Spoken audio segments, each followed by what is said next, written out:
E por falar em assuntos importantes, o Congresso Nacional também acompanha os desdobramentos da cúpula do Mercosul e a possibilidade do acordo com a União Europeia. O nosso entrevistado agora é o deputado Zé Vitor, do PL de Minas Gerais, diretor de Meio Ambiente da Frente Parlamentar da Agropecuária. Tudo bem, deputado? Boa noite, muito obrigado por nos atender. Bem-vindo.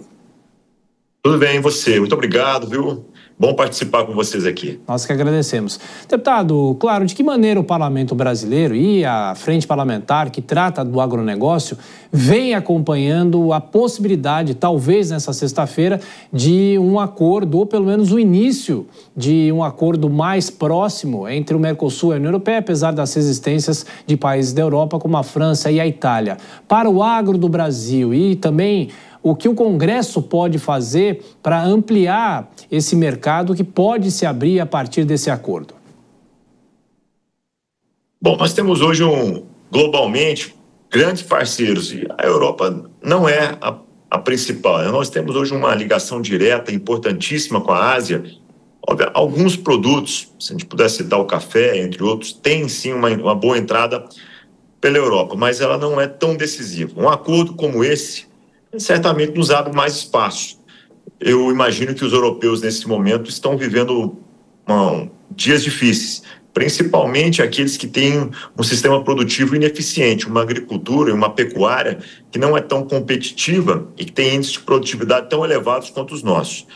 Mas é inevitável que, para garantir a segurança alimentar, segurança energética, também a produção e distribuição de fibras, é inevitável que haja um acordo com o Mercosul, em especial com o Brasil. Nós estamos otimistas. Há alguns pontos que merecem ainda uma apreciação, sobretudo nas relações comerciais propriamente, que por vezes vêm travestidas de questões ambientais e por questões trabalhistas, algumas exigências como se nós não cumpríssemos aquilo que os bons costumes e as normas internacionais exigem. Nós temos grande responsabilidade na produção, um grande compromisso com a saúde humana, um grande compromisso com o meio ambiente. A gente quer que esse acordo se transforme numa via que permita boas relações e que permita suprir as necessidades de cidadãos dos dois blocos. Não interessa apenas ao Brasil, interessa também a eles por uma questão estratégica, porque alimentar, se locomover, se vestir é uma demanda mundial e não apenas de brasileiros, né?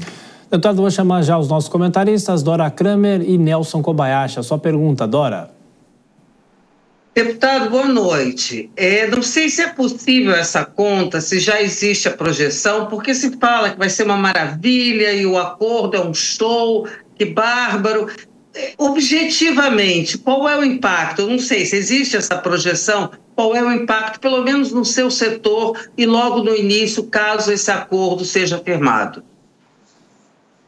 Não, eu confesso que esses números ainda não foram levantados. A gente precisa finalizar essa discussão do acordo. O que abre é uma possibilidade de além de uma cooperação técnica, troca de informações, obviamente, mas principalmente o comércio de produtos, que é o que interessa a todos nós. O Brasil é gente grande no mercado internacional, principalmente quando a gente trata do agro. Nós assumimos uma postura enfim, é muito importante, muito sólida, muito estratégica para todo mundo. A Ásia já percebeu isso, por isso tem se aproximado tanto de nós. E a Europa, ela não tem muita alternativa. Ela criou regras para si mesma que são impraticáveis, que de nada protege o meio ambiente, que de nada protege o ser humano, que de nada protege o trabalhador. Foi apenas um excesso de burocracia que dificulta a produção naqueles países. E elas precisam de país, e aqui em especial o Brasil, claro, tem Argentina, Paraguai, Uruguai, enfim, mas o Brasil é que tem capacidade de produzir em quantidade e qualidade suficiente. E agora, essa guerra, ou as guerras, escancararam muito essa fragilidade dos europeus em ter energia. Nós temos aqui biocombustíveis, enfim, que podem ser muito bem utilizados, e também demonstrou sua fragilidade em relação a alimentos. São muito dependentes de países que não têm uma estabilidade, e o Brasil, além de ter bons produtos, tem também uma estabilidade que é fundamental também para o mercado europeu. Kobayashi. Deputado, boa noite, é um prazer falar contigo. Há uma grande expectativa do agronegócio brasileiro em relação ao possível acordo com os europeus, mas eu queria entender melhor quais são os outros assuntos que estão no radar do agronegócio, em especial no Congresso Nacional? É transição energética, é o fim de invasões do MST, é plano safra, é mercado de crédito de carbono? Quais são outros assuntos importantes para o agronegócio em discussão lá no Congresso? Você citou alguns muito importantes. O plano safra, ou a política de crédito agrícola, ela precisa ser aprimorada, inclusive o seguro rural, que pode colocar o Brasil numa situação de ainda mais destaque e conforto.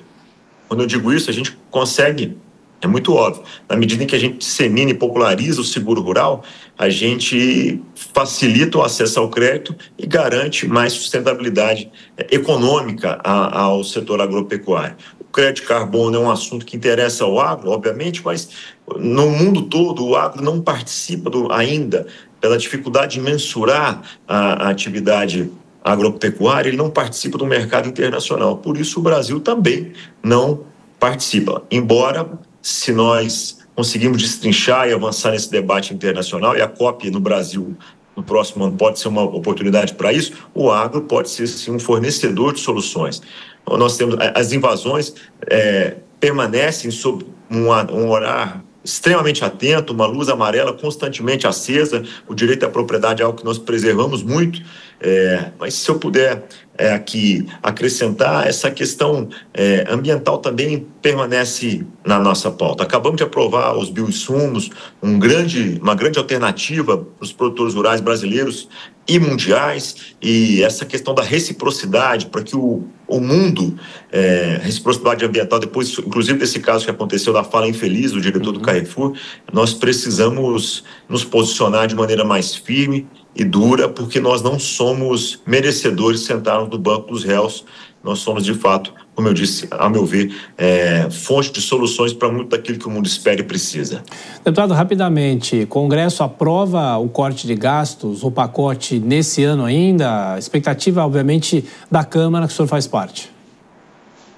Uma boa pergunta. Eu vejo com dificuldades já dessa aprovação, porque, de fato, esse embaraço que o governo criou para si mesmo, quando cria uma política de salário mínimo que cresce acima da inflação, e quando Paulo Guedes, no passado, criticava essa forma, dizia que a gente precisava encontrar outras ferramentas, era exatamente para que a gente não chegasse a esse ponto, com despesas tão altas, com despesas permanentes crescendo muito, compromissos permanentes crescendo, e agora o governo precisa cortar onde tem pouca capacidade. Não se fala em cortar o PAC, por exemplo, que custa quase 60 bilhões para o país, e não, se transformou num cemitério de obras inacabadas, de programas mal executados nos últimos anos.